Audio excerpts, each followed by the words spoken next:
Let's move on to another story that will stun and inspire you. Now, a Zimbabwean woman has abandoned the corporate world of work to pursue her love of dancing as a full-time career. In a country where unemployment rates are on the rise, she tells us why she made the brave decision to walk away from a stable income and whether she has any regrets whatsoever.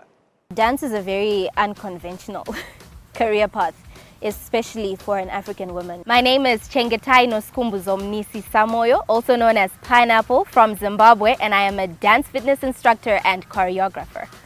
When people look at dance, they look at the raunchy side of things. When I started dancing professionally, I would go for shows because I would dance for artists. And you'd have people yelling, "Oh, prostitute!" It makes it really hard for people to take you seriously or for your family to support you. In the African context, yeah, leaving your job to pursue your dream is a luxury. Our parents go through so much, take us through school and university, and they pay so much money. And for you to then turn around and say, "Mom, but this is not what I wanted to do," it's a struggle. My dance is my passion. It's what drives me. It's what I live for. It changes lives. So I love it. I really wouldn't be doing anything else. And that story of passion and bravery leads us to the amazing Nigerian we are profiling this week on Check Me Out. Now, Remi Dada believes that the office environment plays an important role in workers' productivity. Today, he's designing some of the most creative and inspiring workspaces. Let's check him out. To be successful in a country that doesn't really give you a lot of opportunities, you have to take your future into your hands, and it's just that simple. My name is Remi Dada. I'm the CEO of Space Finish, and I am reimagining workspaces across Africa. Check me out. For me, growing up was very interesting. I am very fortunate to have come from a good family. I was always spending my time drawing things, creating stories. My first day of school, I went to the dorms, and I was thinking I was going to America, so I was thinking I was going to meet your typical, stereotypical American person, right, that I had grown up watching on TV. And my first roommate was a guy from China. He didn't want to speak any English, and it was also his first time in the States. So that to me was very surprising, and I got to realize very quickly that I was in an environment where people from different parts of the world were all coming together to one melting pot. Starting off in undergrad, I was sent to school to study architecture. That was my mission, that was my goal. But I was also passionate about music. Because I didn't have access to instrumentals, I learned how to produce music. I learned sound engineering. Because I wanted to have a platform to share my music with people, I learned web development and the graphic design to build my websites.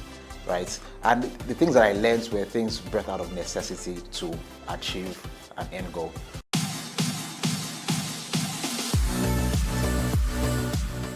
I got to get a full-time job as an architect where I got to design some very interesting buildings that won many awards in the Chicago area. I came back to Nigeria because it was the right time to come back. In Africa, there was so much opportunity for me to really contribute, to be a key individual contributor that allows us to move the conversation forward. Getting to work at Google in Nigeria was a lifelong dream for me, and I got to do a lot of fantastic stuff while working there.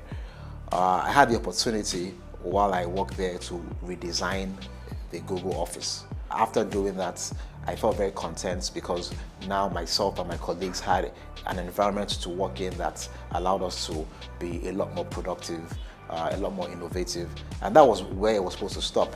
But from there, what happened is people started to come to the office and they kept asking, who designed this office space? And that's how I got more recommendations and more referrals to work on other projects. There was a lot of demand out there, and we were providing a service and solution that the industry appreciated. And as a result, Space Finish was born. When you can develop a skill set and you can monetize that skill set and you can add true value to a potential customer or a client, you'll find out that you are now in a place where you can begin to drive your own future.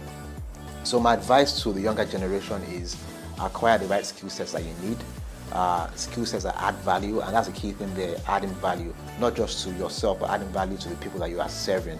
And once you can add value to someone's life, people are willing to pay you for it. My name is Remy Dada, your graphic designer, music producer, architect, and you've checked me out.